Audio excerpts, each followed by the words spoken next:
जुलाई में मौसम बहुत सुहावना हो जाता है और हरियाली प्रकृति की सुंदरता में चार चांद लगा देती है। सनातन धर्म में इस माह को विशेष स्थान प्राप्त है। इस माह में एक के बाद एक कई व्रत और त्योहार आते हैं, जैसे गुरु पूर्णिमा, कर्क संक्रांति, पद्मिनी एकादशी आदि। आषाढ़ महीने की समाप्ति 3 जुलाई को होगी और इसके बाद सावन की शुरुआत हो जाएगी। जुलाई में मौसम बहुत सुहावना हो जाता है और हरियाली प्रकृति की सुंदरता में चार चांद लगा देती है। सनातन धर्म में इस माह को विशेष स्थान प्राप्त है।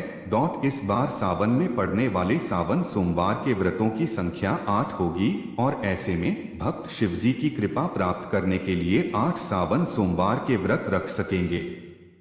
वैदिक पंचांग के अनुसार चंद्र वर्ष में 354 और सौर वर्ष में 365 दिन होते हैं।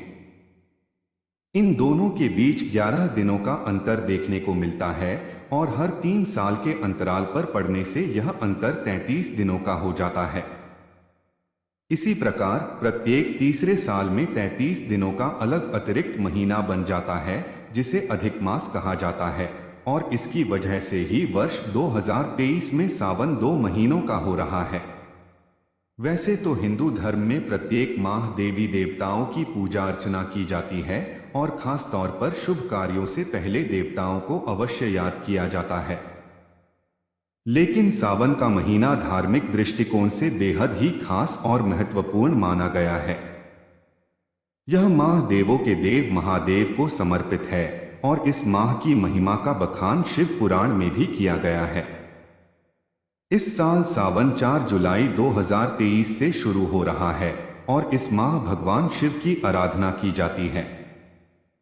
साथ ही इस दौरान कांवड़ यात्रा भी शुरू होती है और भक्त हरिद्वार से पैदल यात्रा करते हुए गंगाजल लाकर उससे भोलेनाथ का जलाभिषेक करते हैं।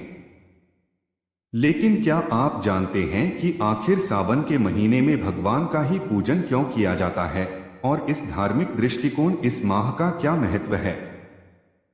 आइए जानते हैं इसके बारे में डिटेल से।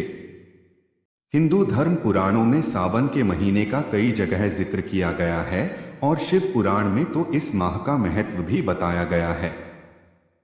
सावन के महीने में भगवान शिव का पूजन किया जाता है और इसके पीछे कई मान्यताएं जुड़ी हुई हैं।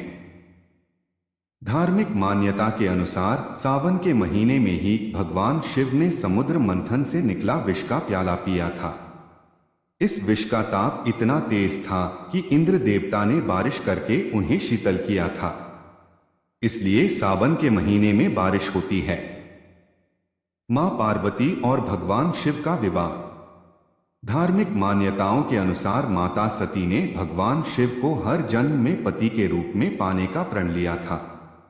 माता सती ने अपने दूसरे रूप में राजा हिमालय की पुत्री पार्वती के रूप में जन्म लिया और शिव को पति के रूप में पाने के लिए घोर तपस्या की थी, जिसके बाद सावन के महीने में ही माता पार्वती का विवाह भगवान शिव से हुआ था और तभी से शिव जी को यह महीना अति प्रिय है। इस माह भगवान शिव बारात लेकर माता पार्वती से विवाह करने जाते हैं। एक पौराणिक कथा के अनुसार भगवान शिव सावन के महीने में अपने ससुराल गए थे, जहां उनका धूमधाम से स्वागत कर अभिषेक किया गया था। मान्यता है कि सावन के महीने में भगवान शिव और माता पार्वती भूलोक पर निवास करते हैं और यदि विधि विधान से उनका पूजन किया जाए तो सभी मनोकामनाएं पूर्ण होती हैं।